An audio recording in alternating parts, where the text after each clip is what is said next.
Good morning, everyone, and welcome to this Ask SENSS webinar around the postdoctoral fellows competition. I am Fragkiskos Filippaios. I'm a professor of international business at the University of Essex, and I am the director for the South and East Network for Social Sciences. Just to let you know before we start that I will be recording today's session, and we will be putting the session online on the website for you to review should you wish to do so. Um, so occasionally you might hear me kind of reading some of the questions that you can put in the chat um, in order to get them recorded for anybody who wants to review the session later on. Um, Today's session has a dual purpose. First is for me to introduce the scheme, give you some additional information, tell you a bit how it's going to be managed from an administrative perspective, tell you a bit about what kind of criteria we'll be using, and from experience, what a good application looks like, and also give you the opportunity to ask questions. So in terms of housekeeping, there are two ways you could ask questions.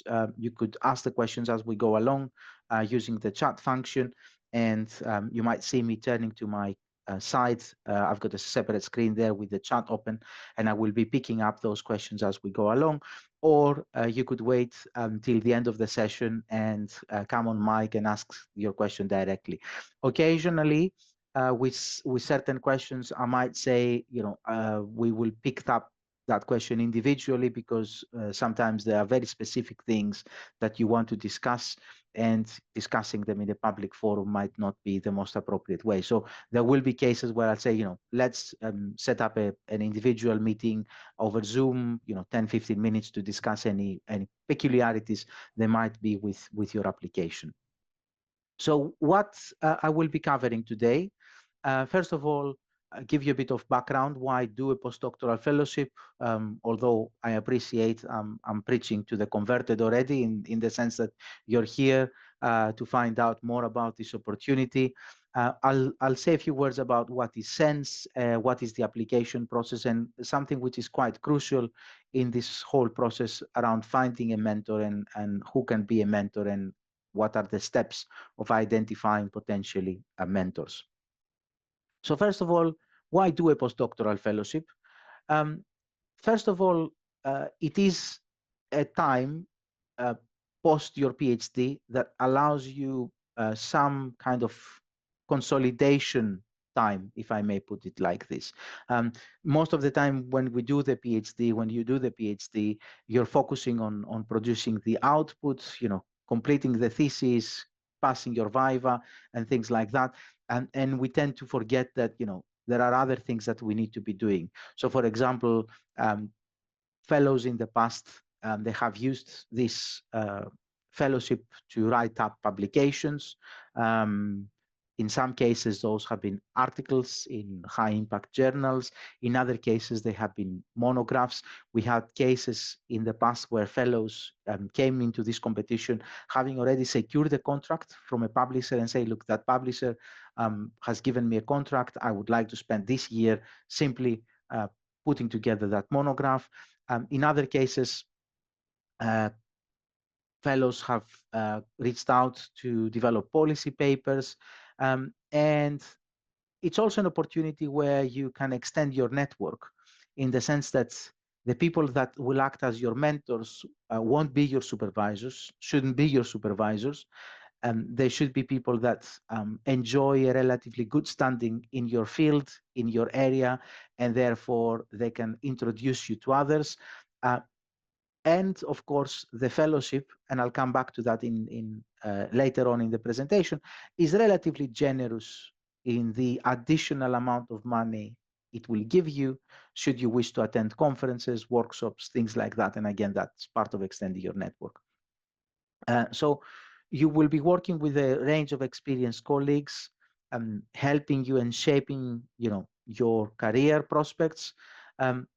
It's also the case where sometimes people use this year to develop engagement and impact. And the example I always give there is one of the fellows from our first cohort actually came into this fellowship saying, look, I come in from a social policy, sociology kind of perspective, and uh, their topic, their PhD topic was identifying kind of signals that would tell social workers when they walk into a household that this is an abusive environment, this is an environment with potential risk.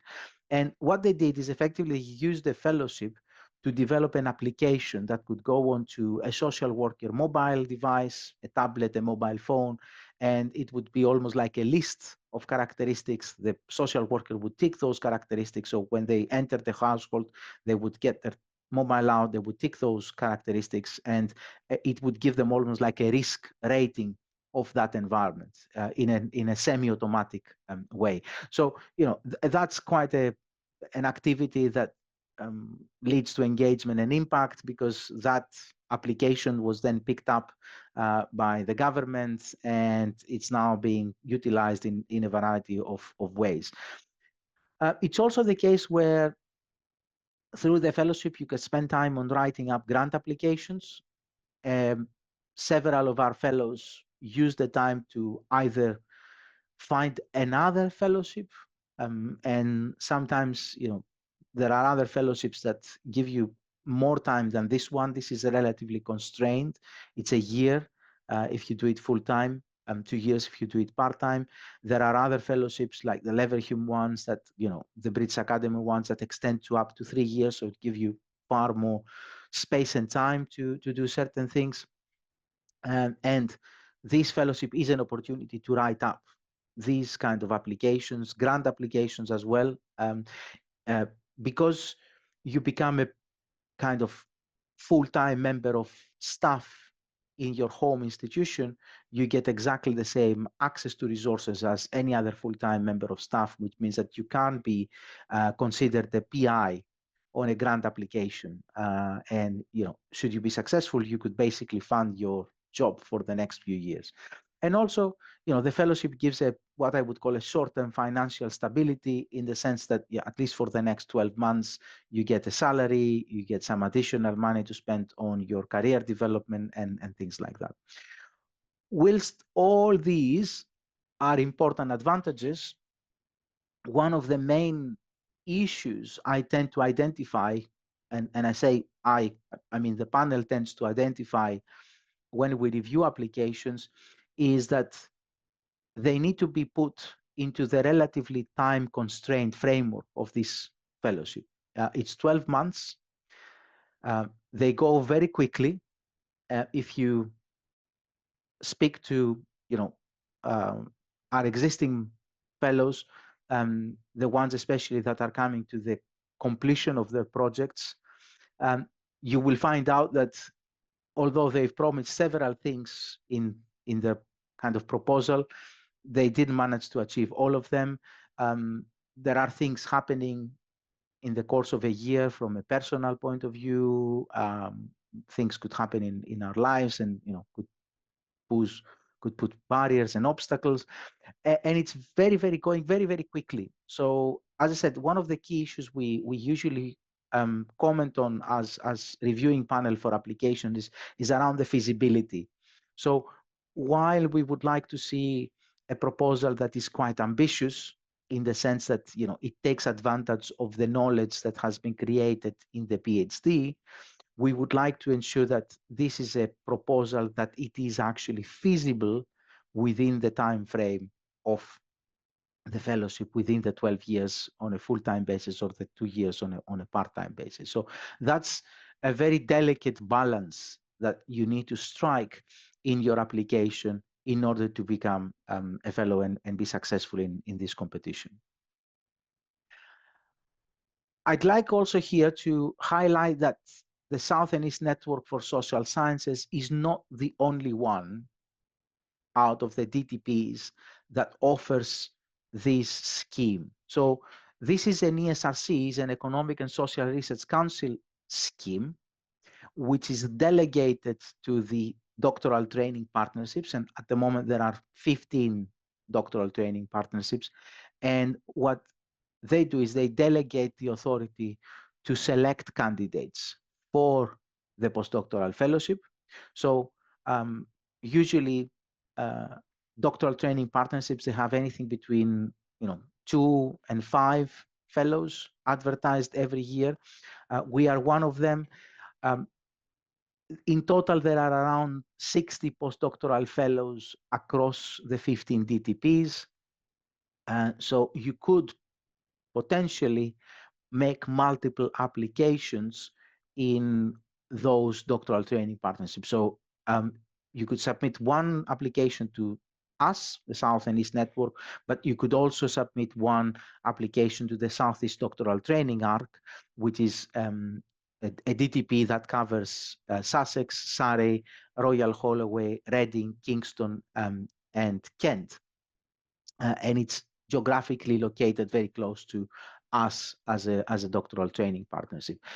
The one thing that you cannot do is you cannot make multiple applications within the same DTP. So you can't apply with 2 different mentors with 2 different institutions for SENSS. You need to make a decision, which is your institution, which is going to be your mentor, and follow that through. But as I said, you could make multiple applications to multiple DTPs. So you could make one application to us, you could make one application to CDARC, you could make one application to the South Coast DTP or to the Cambridge DTP. And in the end, if both DTPs, you're a very strong candidate, both DTPs offer you the fellowship, you can then choose which of the 2 fellowships you take up. The rules and conditions will be very similar because I said this is an ESRC project, is not our own kind of project. We simply get delegated authority for the selection process. So whatever you're getting from us, you will be able to get it from Cambridge or the South Coast or Southeast Doctoral Arc. What you might get is an additional value in terms of the other things that each DTP is offering with regards to its training, with regards to accessing mentors, and I'll come back to those things in a minute when I talk a bit about SENSS. At the end of the process, the ESRC will go through a vetting of all successful applications, and they will be kind of confirming that they're happy with the proposed candidates. And although it's very unlikely, there are cases, and I have heard cases in the past. There were 2 actually cases last year, speaking to other colleagues from other DTPs, where the ESRC rejected a fellowship application, not from SENSS, from other DTPs, on the basis of fit with the ESRC kind of overall priorities and all kind of social sciences background. There is a question from Anna there. So the question is, do you have to disclose in your application if you apply for multiple DTPs? If I remember correctly, we do ask you to tell us whether you have applied elsewhere, but it doesn't matter in the selection process. So from our perspective, it doesn't actually matter, and it shouldn't matter for any other DTP in the selection process. It's more about the demand management of the fellowships, nothing else. And it's also quite important for us to know, especially at the later stages of the application, in the sense that if a candidate holds an offer from 2 DTPs, both DTPs would need to have additional reserve candidates in place. So the candidate selects their DTP, the other DTP doesn't get left with only 3 fellowships, because we have in reality 4 to award. So as you move along the process and you reach the final stages, that is a crucial question that we will be asking you, whether you are holding an offer from another DTP. But it doesn't really matter. It's more around demand management. So that's the list of the 15 DTPs you can apply to. As I said, it's an ESRC scheme, so you could apply through any of them. You could make multiple applications. Feel free to explore what the other DTPs are offering of course, we're here to select the best candidates. So we're all working collectively to do so. Right. Now, why SENSS and what makes SENSS unique? Why would someone apply to SENSS? Obviously, it has to do with the nature of the partnership. So we are a doctoral training partnership. As part of our role is to develop training and career opportunities for doctoral candidates. But a lot of the time, what we do is we open up those opportunities to our postdoctoral fellows. So, for example, we always invite our postdoctoral fellows to our annual conference. This year's annual conference, well, next summer annual conference will take place in Cranfield. The topic of the conference is social sciences beyond academia. We're going to be looking at the way social sciences can interact with external organizations, not academic, non-higher education institutions, and how do we actually work together to resolve grand challenges. We are one of the 15. I've already showed you the list of doctoral training partnership. And in reality, what we do is we award studentships for PhDs, over 40 last year, and 4 postdoctoral fellowships. So the 4 postdoctoral fellowships is a fixed number, and it's 4 on an annual basis. Obviously, we draw on the strengths of our partners and their focus on civic engagement, the focus on interdisciplinarity. And if you were to apply for SENSS, you would need to apply through one of those 8 institutions. And those 8 institutions is University of East Anglia, University of Essex, who is also the coordinating institution in the partnership, Goldsmiths, City, Lincoln, Cranfield, Middlesex, and Roehampton. So your postdoctoral fellowship application should come through one of those institutions if you're considering SENSS. And what we're really proud of is that we approach things in a very interdisciplinary way. So SENSS has been built, if I may say so, on 3 pillars. The first one is achieving an excellent research environment for our postdoctoral fellows and our PhD students, doctoral candidates. The second one, and we do that through an advanced training offering. We've got a very well-developed virtual learning environment. We've got several online sessions on training. Just to give you one example, we're currently working with the rest of the training team within SENSS to develop a series of workshops around the use of artificial intelligence in the academic world, and how we as researchers can ethically and competently use artificial intelligence. This is going to be a whole series of workshops that is going to be open to all doctoral candidates as well as postdoctoral fellows within SENSS.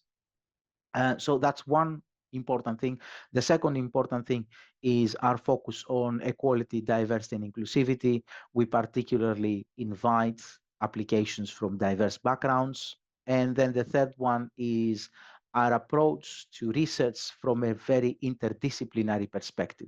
So we've moved away from saying, this is a business and management application, this is a socio-legal application, this is a social work, social policy type of application, but we move to a process where we ask candidates to think about the thematic area, the thematic panel in which their topic falls. And these are the 6 thematic panels. They're not in order of importance. They're equally important for all of us, for SENSS. And they basically pick up topics like sustainability and climate emergency, health, well-being and social care, justice institutions and social change, resolving uncertainty and addressing crisis, a relatively new thematic area, which is digital social sciences, and the last one, which is advanced methods in social and economic research. I appreciate that sometimes research might fit within 2 or sometimes more than 2 thematic areas. What we're asking you to do is we're asking you to clearly think about which is the most important thematic area, or the thematic area that your proposal and your topic talks to, and select that as part of your application. And it's it's the ability to demonstrate that you're resolving a grand challenge in that area. And the way we have developed those thematic panels is through a very careful review of the ESRC priorities, as well as a very careful review of the Sustainable Development Goals. And on the website, you will find additional information, an indicative list of which ESRC priorities and which um, uh, sustainable development goals each one of those thematic areas is addressing. Now, not all institutions participate in all thematic panels. There are three exceptions here. One is Cranfield. So Cranfield doesn't participate in the health, well-being, and social care or in the advanced methods thematic areas. Lincoln doesn't participate in the advanced methods, and Middlesex doesn't participate in the digital social sciences. So in reality, if you're thinking or considering an application which goes into the health well-being, Cranfield shouldn't be one of those institutions you look to position yourselves because it doesn't participate. So you need to make sure that your proposed topic and then your kind of proposed approach is with an institution that effectively takes part in that thematic area. We're working by exception here, and as I said, these are the kind of the three institutions that have an exception into which areas a proposal can come from. Now, let me take the next step and talk a bit about the fellowships and how this process is going to be managed. So first of all, what it covers. Successful candidates and applicants will receive funding for up to 1 year full-time or up to 2 years part-time. The awards include paying the fellow a salary for the duration of the awards, and also they give you £10,000 to support work around funding for attending conferences, things like that.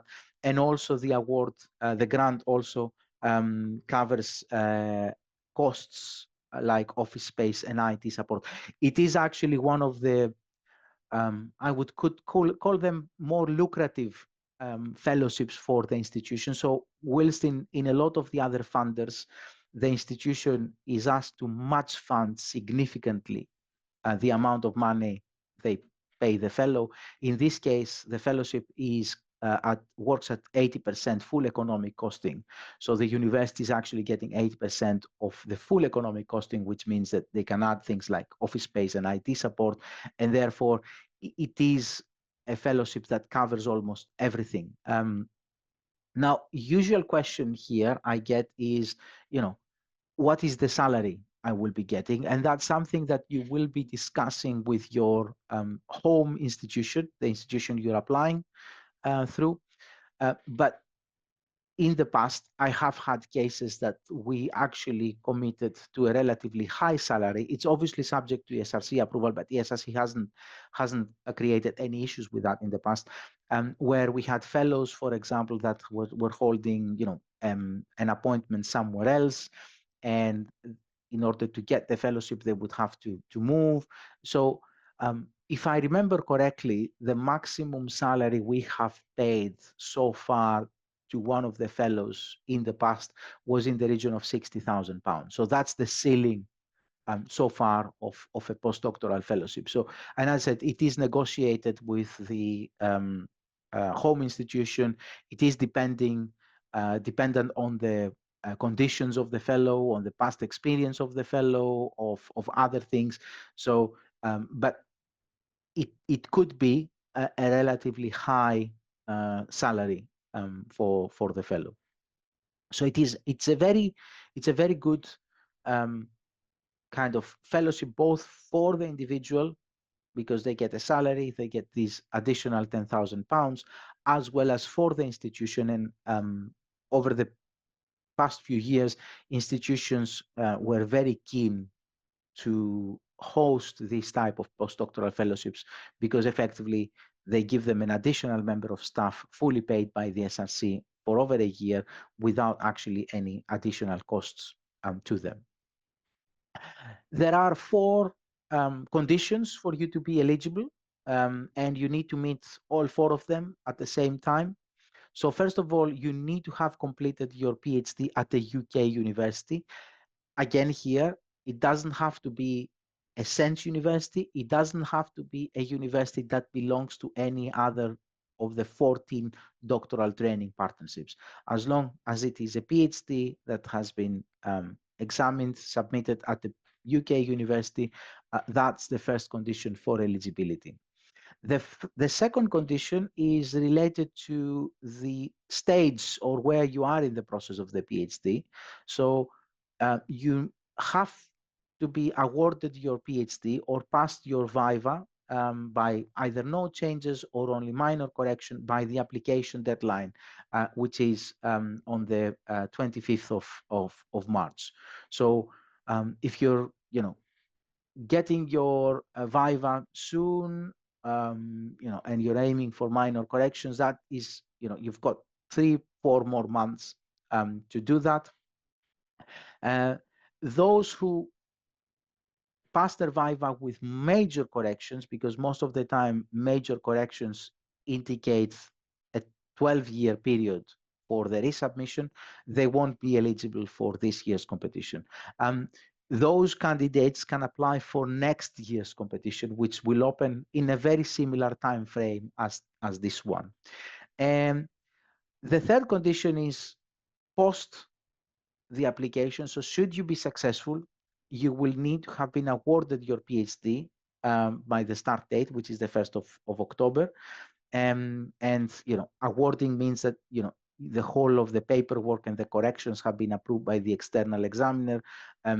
We don't care about the graduation ceremony, but we need to ensure that the PhD has been completed.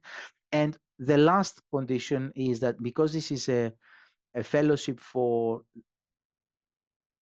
people that haven't got substantial postdoctoral research experience, you shouldn't have more than 12 months of that.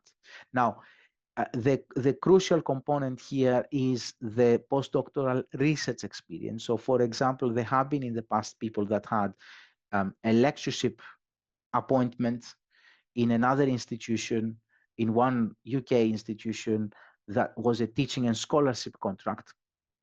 So contractually, they didn't have time to do any research. Now, they were eligible because the important thing here is that candidates shouldn't have postdoctoral research experience. And of course, there might be marginal cases there, and we would be more than happy. I would be more than happy to pick up individual conversations as to which whether you fit those eligibility criteria or not. So that's the kind of the conditions. UK university to have completed your viva with minor corrections or no corrections by the 25th of March, to have awarded your PhD by the 1st of October, and in the process not having more than 12 months of active postdoctoral research experience. So I've got a couple of questions here around this postdoctoral research experience. I'll pick one, the first one from Katerina.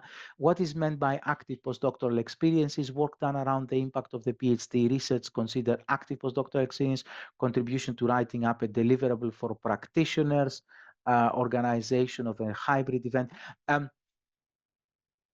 I think, Katarina, what is important here is to look at the contractual. So have this been done in a contractual way with your home institution? So have you been, let's say, offered a research assistant position for to deliver these activities, or have this been something that you've been doing as a side product, of your PhD, or working somewhere else and doing that? So it's more about, have you, so the kind of the letter here and of the regulation is that, have you been given the opportunity to work in a research related environment for more than 12 years, so more than 12 months, following the completion of your PhD?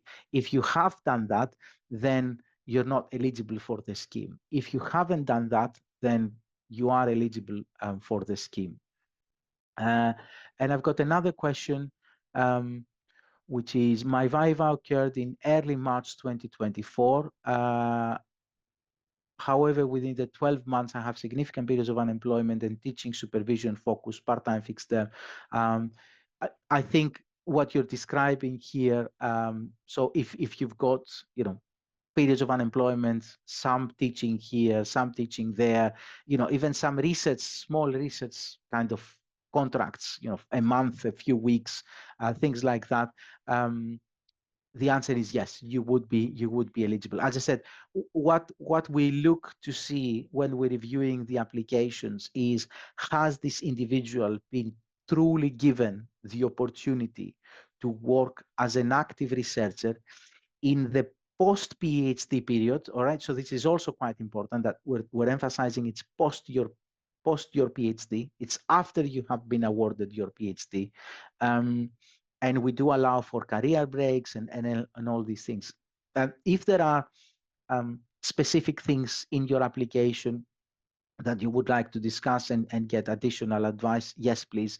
This is why we also have the expression of interest stage incorporated here, so we can address all these issues before we get to the full application, which takes me actually to the next slide, which is how do I apply? So we've got two-phase application process. Phase one is a relatively light touch process. It's an expression of interest phase. The deadline there is the 10th of January, so it's coming up quite quickly. And what we ask you to provide is, an abstract of what you will be doing with the postdoctoral fellowship, identify your home institution, perhaps identify the primary mentor. And should you be successful, so what then happens is home institutions review those applicants that have expressed an interest, and they decide, the home institutions decide, it's not a SENSS decision at that point, which are the applications they would like to take forward to the full application phase. The full application phase requires quite substantial information to be added, and also involves the research office in the home institution to provide the costing. So it is quite a resource intensive process. It also requires you to provide a statement from the head of school, not only your mentor, but the head of school of that mentor. So it is quite a resource intensive process, and you can appreciate that, a home institution wouldn't be able to support 50, 60 applicants in that process. So we do ask the home institutions to go through this expression of interest, filter down the applications that they would like to put forward to the phase two, and those applications, they're fully developed. The deadline for those is the 25th of March. And then what we ask institutions is to nominate out of those that they have done a full application, and then those nominations go to a SENSS panel, which will be shortlisting and interviewing. So just to give you a sense of the magnitude of numbers, last year we received approximately 70 expressions of interest. Out of those, institutions decided to put forward to the second phase about 30. Out of those 30 that they developed a full application, institutions nominated 18 to the panel. We shortlisted out of the 18, 8, interviewed those 8, and made 4 appointments and 2 reserves. And we're making the 2 reserves just to make sure that if someone drops out from the whole process, we do have someone to substitute them. So that's kind of the numbers throughout the process. We do anticipate that this year the number of applications of expressions of interest might be slightly higher, but generally what you will be seeing is almost a halving of the numbers at each stage of the process. So whatever comes from expression of interest to full application, from full application to nominations to the SENSS panel, and from nominations to the SENSS panel to interviewing, and then offered the studentship, the postdoctoral fellowship. So that is the whole process. The interviews are already set. The date is Friday, the 16th of May. And we will be letting people know if they're shortlisted by Friday, the 9th of May. Usually the panel consists of myself as chair, a couple of colleagues from the different thematic areas, so thematic chairs from the 6 thematic areas, and possibly an external to SENSS who can provide us with an external benchmark in terms of our process and criteria. So in terms of phase 1, my advice would be to read the SRC documents. They're all available on the website, and ensure that you're eligible. As I said, if there are particular issues around your eligibility case, feel free to reach out and discuss those specific things with us. Start thinking about your program of work and your topic. And at the same time, it's quite crucial to identify an academic that you think, and I'll come back to finding a mentor later on, you think it's the best person to mentor you through this process. In our perspective as SENSS, we require that every fellow has 2 mentors, and the second mentor is based outside of the home institution. And while we don't require you to specify those 2 individuals, well, the second mentor at the expressions of interest stage, we do expect you to work with your first mentor during the full application to identify that second mentor.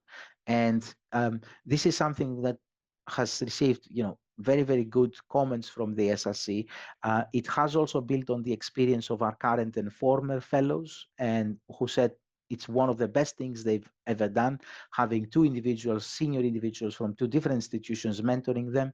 And as I said, whilst it's not necessary in the expressions of interest, it will be something that you have to do for your full application. You need to submit your expression of interest to SENSS by HI apply by 12 o'clock. This is noon Greenwich Mean Time on Friday, the 10th of January, 2025.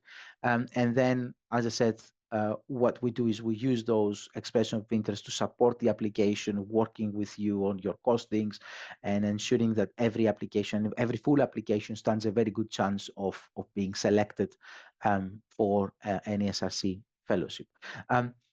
Something that it is trivial, it's a very minute detail, but I need to highlight here because I have seen cases in the past missing the deadline. The deadline is not, and this goes especially for people that are following the webinar and are interested about this competition from abroad. The deadline is not 12 o'clock noon in your local time zone, but it's in Greenwich Mean Time. So it's the UK time zone, and you just need to work out what is that deadline for your local time zone. So don't feel, oh, it's 12, it's a Friday, the 10th of January, end of the day. It's not, it's 12 o'clock, it's midday on Friday, the 10th of January. The second phase is slightly more detailed and complicated. If you don't submit an expressions of interest, you won't be permitted to put a full application. So the home institutions won't give you access to the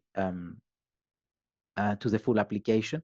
And as I said, after the deadline, the home institution will review your application and the expressions of interest, and if they feel it's strong, then you will be contacted to submit a full application. Deadline of that will be the 25th of March, so you've got 2.5 months effectively to develop a full application. And as I said, you can only apply for a single through a single university, but you can apply to other ESRC TTPs. These applications will be evaluated by a SENSS panel, and we do interview as the final stage of the competition to get a sense of the candidates and the candidates' abilities, and the interviews will take place on the 16th of May.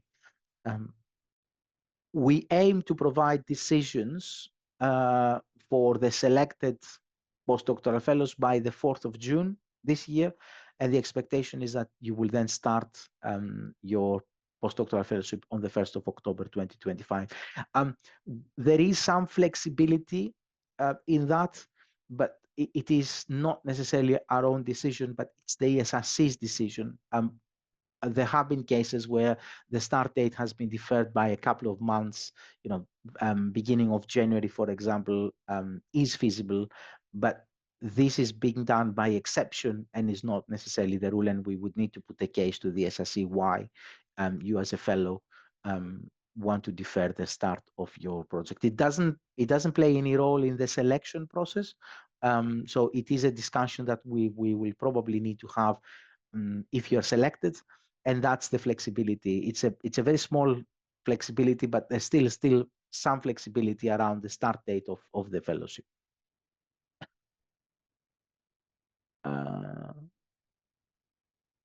Uh, there is another question here, which is also related to the expressions of interest. So the question is whether the second mentor needs to be identified. The answer is no, the second mentor does not need to be identified in the expressions of interest. Equally, head of department statements and proper, fully developed costings are not necessary at the expressions of interest stage. These are part of the full application, and that's why we have those two stages. The first stage is a very light touch approach, that it's not resource intensive for neither the fellows nor the home institutions. Once the home institution has committed to a full application, then the head of department statement needs to be part of that. The full kind of team of mentors need to be part of that. The mentor writes a statement as well. So it's a far more demanding process from people's time in order to have a full application. This is why we're usually quite selective in how many out of the 60, 70, 80 applications we will attract, how many of those are given access to the full application. And usually this is about half of that number, is about 40 applications. Now, these are the aims and objectives as the SRC has highlighted them. So as part of your application, what we're asking you to do is, just to highlight here, this is more of a consolidation postdoctoral fellowship. So it's not a postdoctoral fellowship that we would expect you to write a new research proposal. The proposal that you will be writing is how you will be getting materials from your PhD, existing knowledge, and effectively develop publications, develop engagement, develop impact activities, things like that. There is a small proportion of new work permitted, but that should not be more than 25% of your time. So just to give you an example, someone has conducted a set of interviews over their PhD. They submitted a paper in a journal with that material. The reviewers came back saying, actually, we would need to see a few more interviews. You could then spend time during your fellowship to conduct and analyze those additional interviews, but it shouldn't be more than 25% of the overall, time that you spend. I'll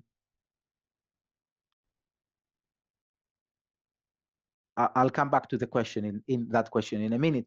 So effectively, the aims and the objectives here is to publish, engage with a range of different audiences, build networks to develop impact opportunities, perhaps collaborate with users. You could add training activities. You could add funding proposals there. And there is some space to conduct teaching. And there also space there to conduct research visits to other international leading research organizations. So for example, your mentor might have an established collaboration with one of the top names in the field in the States. You could use part of those £10,000 to say, okay, during my fellowship, I will be spending 2 months in that institution, being part of that laboratory, working with that individual, doing all these things. So the thing here is that you take this list. So imagine you take this list, and what you do is you create a table. Sometimes I'm a very quantitative person, and I like to visualize things as table. You take this list and develop a table and say, look, these are the priorities I have for the fellowship. This is the amount of time that they will perhaps take. So for example, if I want to write two high impact factor journal papers, it will take 2 months each. So, but for me, this is a big priority for my fellowship. I put it as priority number one. I put 2 months there. And then what you do is, out of these different type of activities or other activities you might want to do during your fellowship, you look at how do you manage the priorities and how do you manage the time that you need to spend on those priorities. And almost you put a threshold at the 12 months, and anything which is not a priority, but it's also outside the 12 months, is not included in your work plan. It's an easy way of thinking about what shall I include, what shall I not include, how do I formulate my kind of work plan.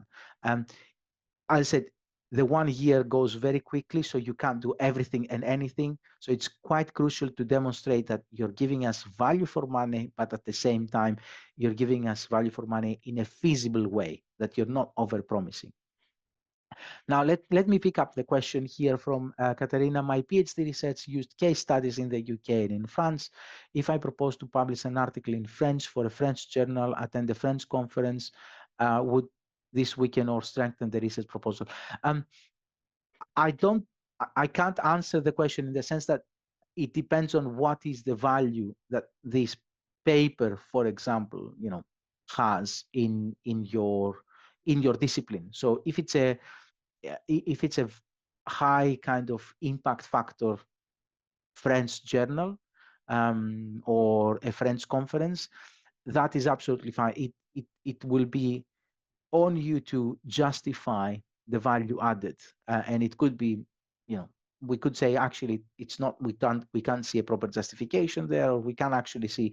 So the language of the journal or the language of the conference doesn't really matter, because what it matters is how does that support you in your career development. So if someone tells me that actually this is a crucial stage for my career development, if I wanted to apply for a job in France, I would say that's absolutely fine. You have given me the argument why that is quite important for your postdoctoral fellowship. So it's not about the case itself, is more about how does it add value to the fellowship and to you as an individual.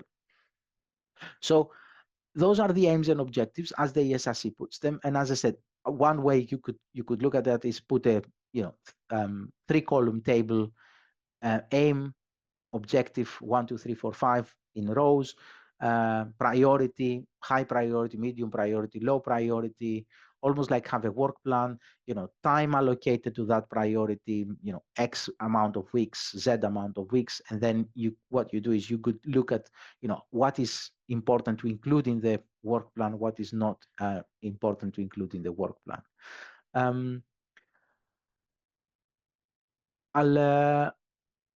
I've got 2 questions here regarding mentorship, so I'll come back to those when I reach the stage where I'm talking about the mentor, which is actually quite shortly, and perhaps I'll start with those 2 questions. Now, the evaluation criteria we use, and again, this is not our criteria, this is the criteria that the SRC is asking us to use. We approach them in a very holistic way, so there is no weight across those criteria, because obviously, for example, consideration of ethical issues might be important in some applications, less important in other applications. A data management plan might be more important in one application than in others. But generally, what we look at is what is the quality of the work program. Is it a good work program? Does it provide additional kind of development opportunities to the fellow? Is it value for money? Is it properly costed? Is it giving us, as much output as possible for the money we spend on the studentship? What are the mentoring arrangements? Do we actually see that these mentors are individuals that can support the fellow in their future career development? Is there any impact activity? Are there outputs from that? And then, of course, as I said, consideration of ethical issues and data management plan. And what we do is we look at those criteria, and in the guidance, you will see that there is a bit more explanation on each one of those criteria and what it involves. Right. Before I go into the finding a mentor and conclude the session, I'll pick up the questions from Lois. Two questions. My preferred first mentor is my PhD supervisor, as I believe they are the best qualified and suited to mentor me in my research area. From your experience, that this impact on the application process, I feel I have strong case for this choice, but understand that this is not the preferred approach from SENSS. The answer is, it is not the preferred approach. We feel that staying within your supervisory environment is not going to help you achieve the development of networks perspective. So my advice to applicants is always work with your supervisor to identify another mentor in another institution, and that's one of the points that I will raise. Now, if someone comes to me and says, look, actually this is the best opportunity for me, and you could make a very compelling case about that, we can discuss it. We're not saying you shouldn't be. What we're saying is we're strongly advising colleagues and peers not to use their PhD supervisor as their mentor.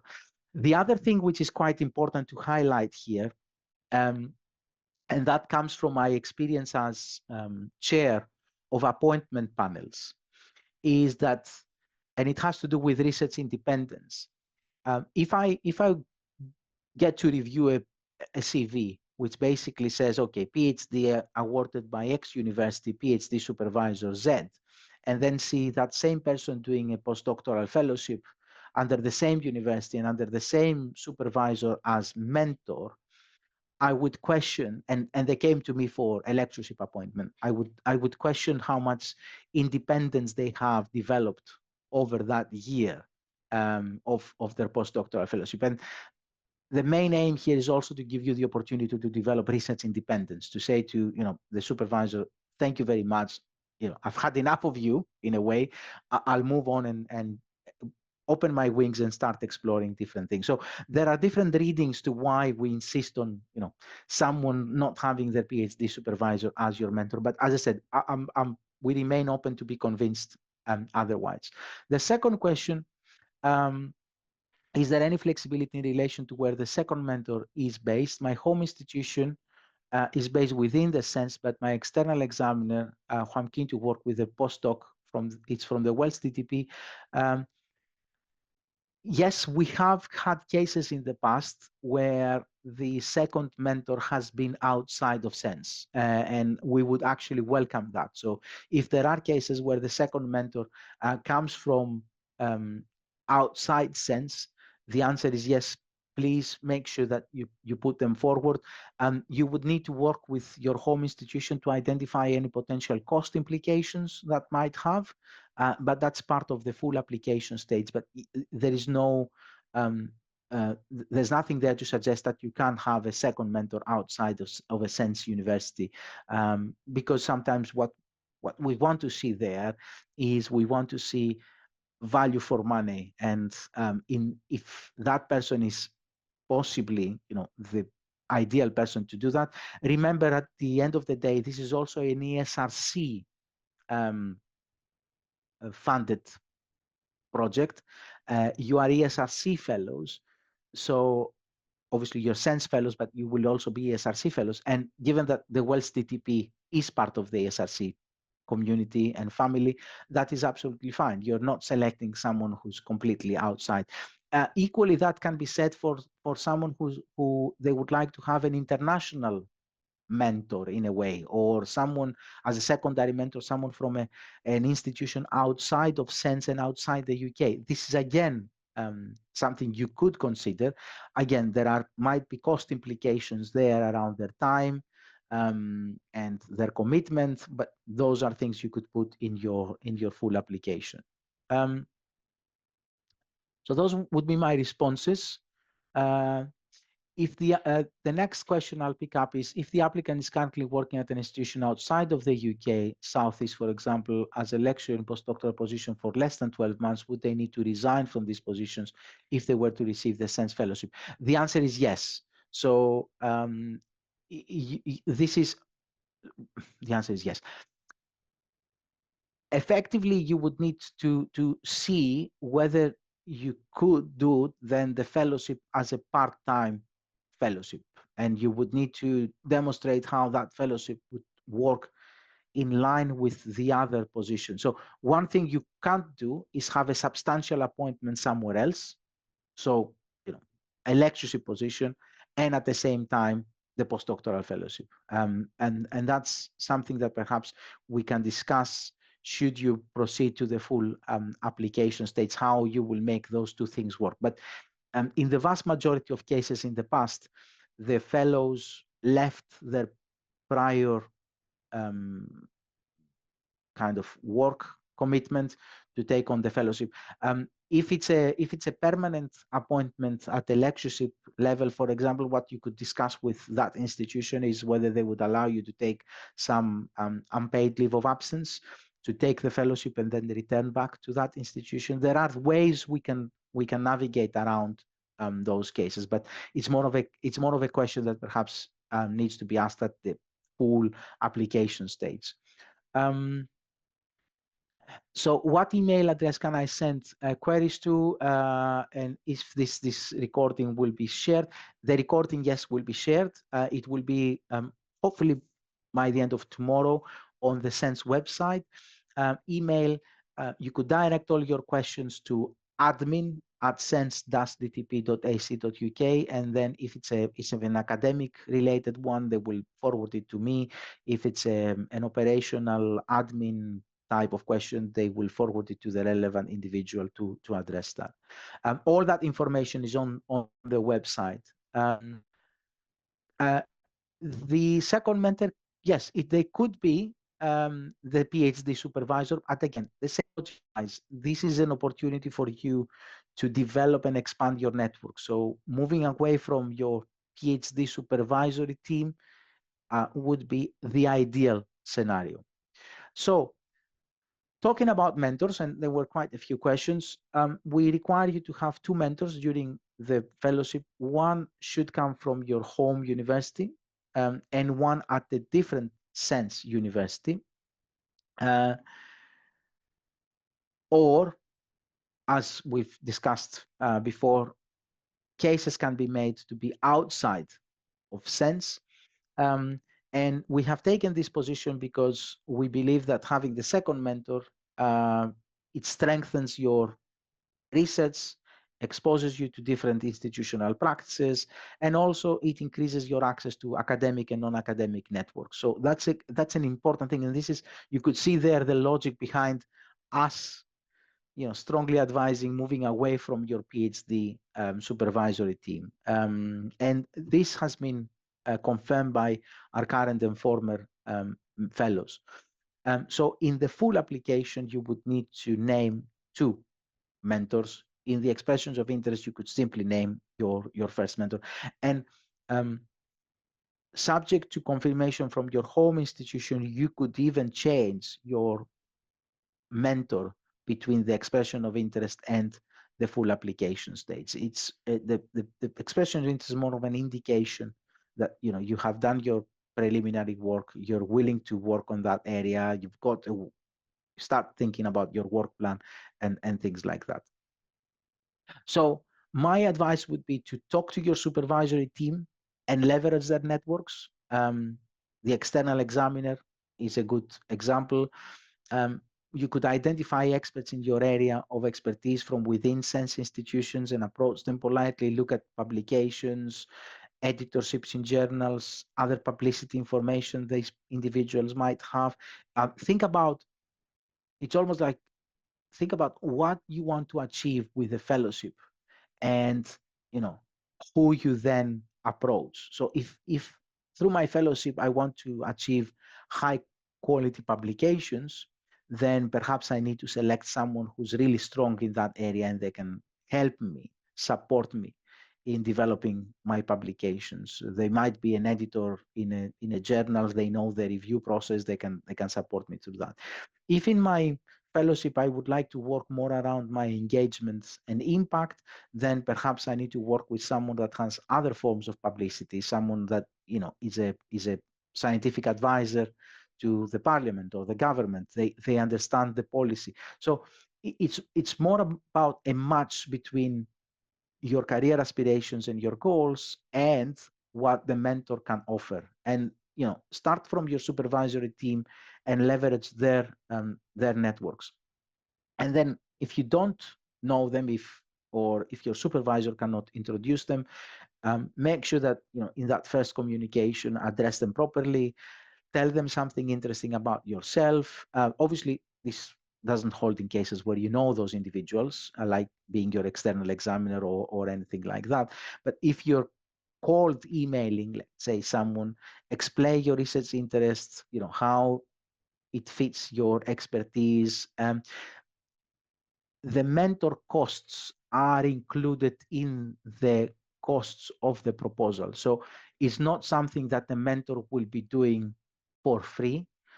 They will get time allocated from their home institution to do that, and we ask their home institution to effectively properly cost that time. And we do that because we want to ensure that we've got the commitment from the mentor to support you throughout the fellowship, and that they will be putting those hours into your support. Right, that's all I had to say at this stage, which is the expression of interest. There is one more webinar like this one covering very similar materials in the next couple of weeks, and then we will be organizing a couple more seminars after the 10th of January, in the leading up of the full application stage up to the 25th of March, where additional information will be provided when it comes to the actual application, to sharing some successful profiles with you of mentors. All our past mentors, past fellows have been on the website for SENSS.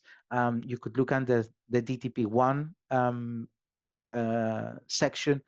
All the fellows are there with the profiles, the projects, what they've done, how they're doing. And in the next few weeks, we will also be putting on this year's this year's fellows. The reason for the delay is that last year's scheme ran later. So the 4 fellows that we've appointed last year will only start in January this year. So their profiles will also be on the website. And I said we will be having additional webinars around the full application stage after the 10th of January. As I said, recording will be on the website.